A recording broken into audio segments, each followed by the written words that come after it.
Bonjour, je m'appelle Nathalie Yamb. Samedi 3 février, dans une allocution prononcée sur les antennes de la RTS, Macky Sall a annoncé qu'il reportait sine die l'élection présidentielle du 25 février. Sine die, cela veut dire sans donner de nouvelles dates. J'ai signé le décret 2024-106 du 3 février 2024, abrogeant le décret 2023-2283 du 29 novembre 2023 portant convocation du corps électoral.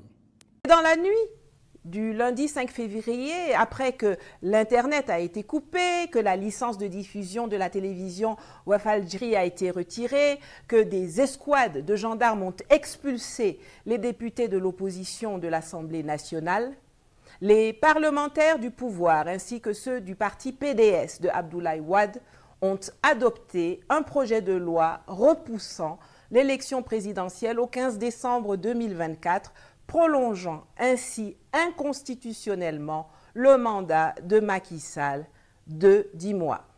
L'élection présidentielle sénégalaise n'aura donc plus lieu à la date prévue par la Constitution. Macky Sall a perpétré un coup d'État. Surprenant, peut-être pour certains, mais pas pour moi. Je vais vous dire exactement ce qui le motive. C'est parti.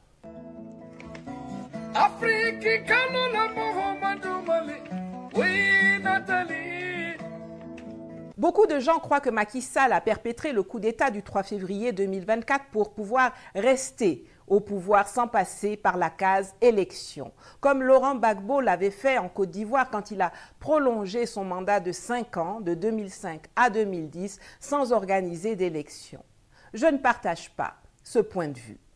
Si Macky Sall a abrogé le décret convoquant le corps électoral pour le 25 février prochain, c'est pour sauver le soldat Karim Wade, qui est celui qui a été choisi par Emmanuel Macron pour remplacer le pion Macky Sall à la tête de la succursale France-africaine du Sénégal. Je sais que certains d'entre vous vont sauter en l'air en disant que c'est impossible, que Macky a mis Karim en prison et l'a contraint à l'exil, ce qui est factuellement faux, car personne ne l'a forcé à quitter le Sénégal après avoir été gracié. Lui seul a pris ses pieds pour aller s'installer au Qatar au lieu de rester à Dakar et de rembourser les 138 milliards de francs CFA qu'il a détournés du bien commun des Sénégalais. Ces mêmes personnes diront donc que jamais Macky ne pourra être assuré de la loyauté de Karim si celui-ci devient président. Sauf que ces gens-là n'ont rien compris.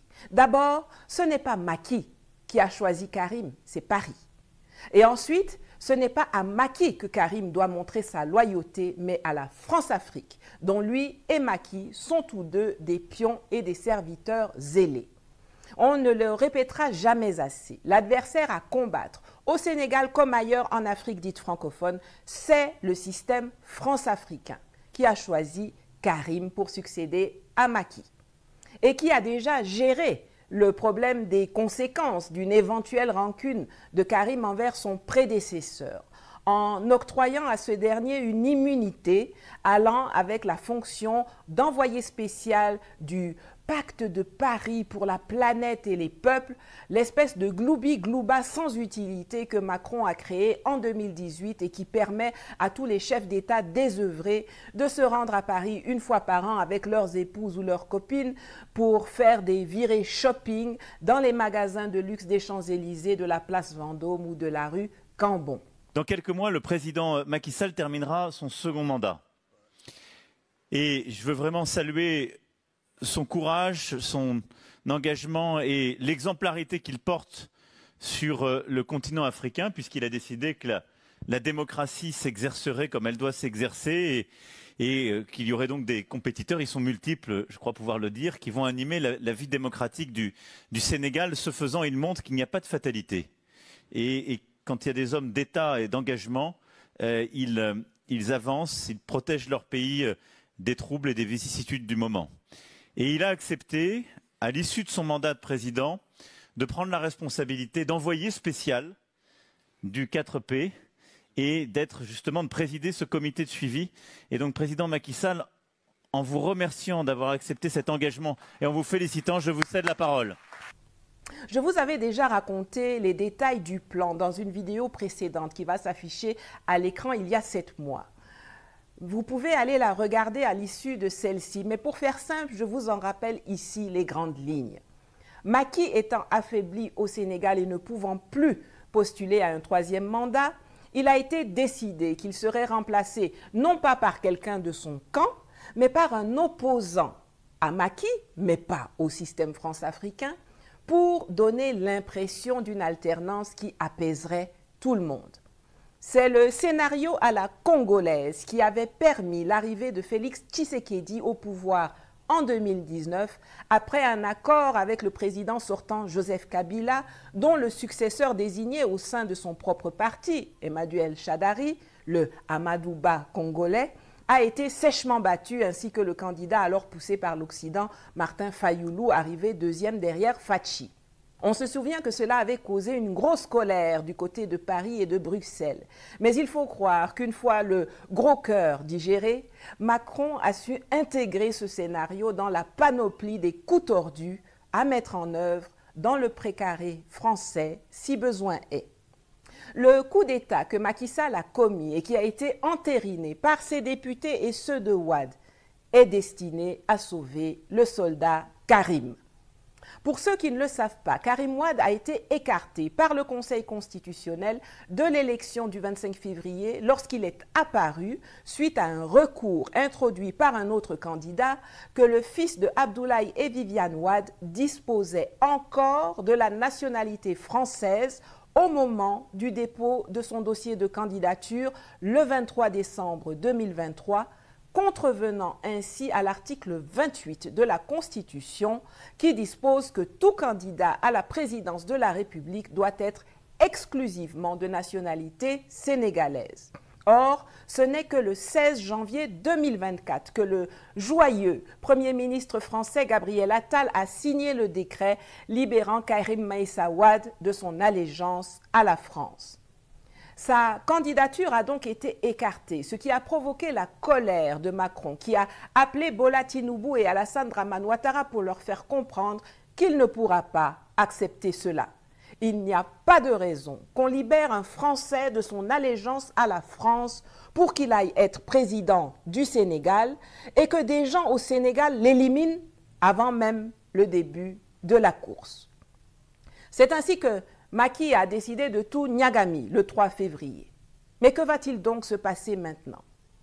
Soit le plan passe, soit il casse. Dans le cas où il passe, les manifestations populaires seront de nouveau réprimées par les forces aux ordres de Macky Sall. Les opposants continueront d'être emprisonnés, comme c'est le cas de Guy Marius Sagna, qui a été arrêté et embastillé mardi soir, malgré l'immunité que lui confère sa qualité de député de l'Assemblée nationale. Et le processus électoral sera repris en intégrant cette fois Karim Wade et en éliminant dans la foulée tous ceux qui avaient réussi à obtenir les parrainages citoyens nécessaires. En effet, on rappelle que Macky Sall avait introduit la disposition d'un parrainage des candidats, soit par les populations, soit par les élus, dans le processus électoral sénégalais en 2018, dans le but, disait-il, de limiter les candidatures. Résultat, 20 candidats validés par le Conseil constitutionnel.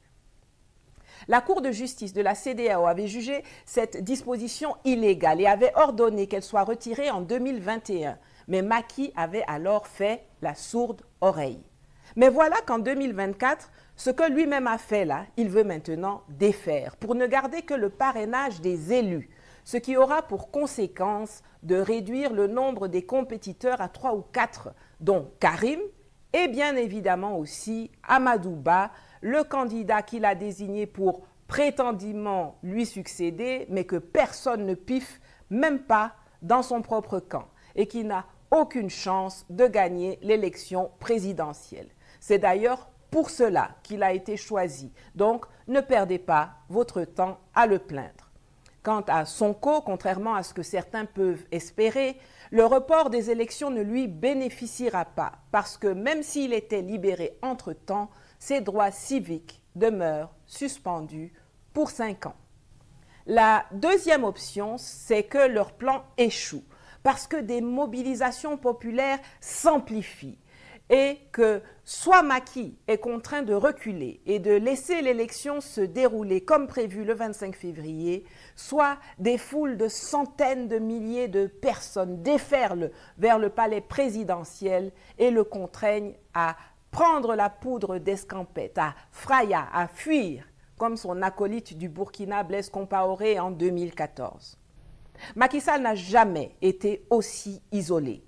En dehors des médias qui s'insurgent partout dans le monde, le Sénat américain, par la voix du président du Comité des Affaires étrangères Ben Carbon, a condamné le coup de force de Sall dans des termes très peu diplomatiques. Je cite: « Le retard de l'élection présidentielle au Sénégal place le pays sur une voie dangereuse vers la dictature et ne doit pas être toléré.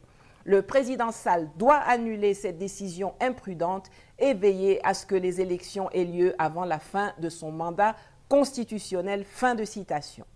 Même l'organisation de malfaiteurs connue sous le vocable CEDEAO appelle, je cite, « la classe politique à prendre de toute urgence toutes les mesures nécessaires pour rétablir le calendrier électoral conformément à la Constitution du Sénégal. » Fin de citation.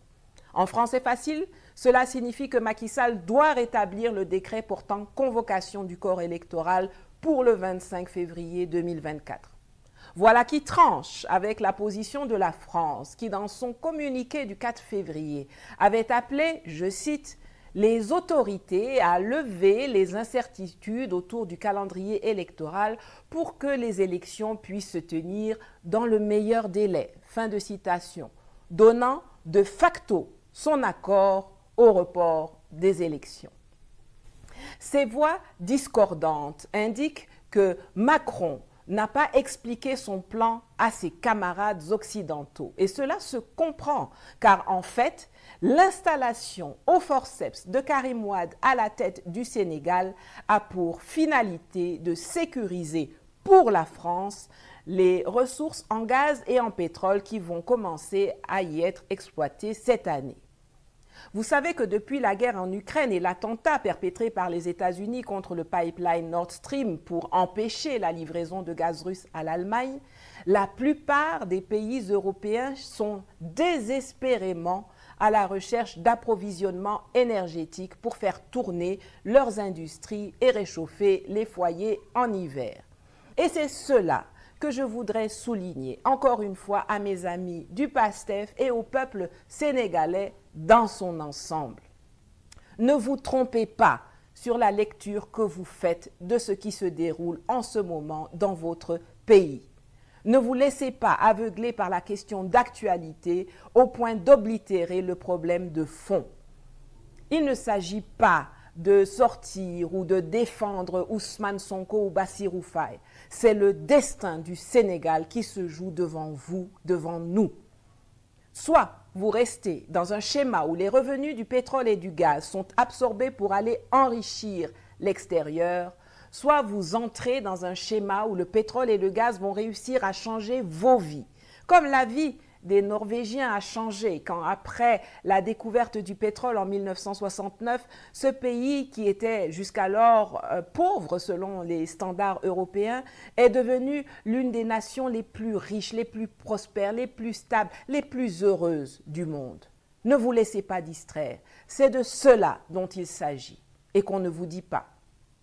Quant à l'armée, à la gendarmerie et aux forces de l'ordre sénégalaises, honte sur vous. Si jamais certains d'entre vous retrouvent leur couille et leur dignité, rejoignez le combat. Voilà, n'oubliez pas de vous abonner, de mettre un pouce debout, de commenter et de partager le lien de cette vidéo dans vos groupes, sur vos réseaux sociaux et avec vos contacts. Ça, c'est gratuit. Et si jamais vous voulez m'aider à continuer à produire du contenu éducatif comme celui-ci, alors vous pouvez aussi contribuer financièrement à mes cagnottes dont les liens se sont affichés. À bientôt dans la liberté et la souveraineté. Free Sénégal.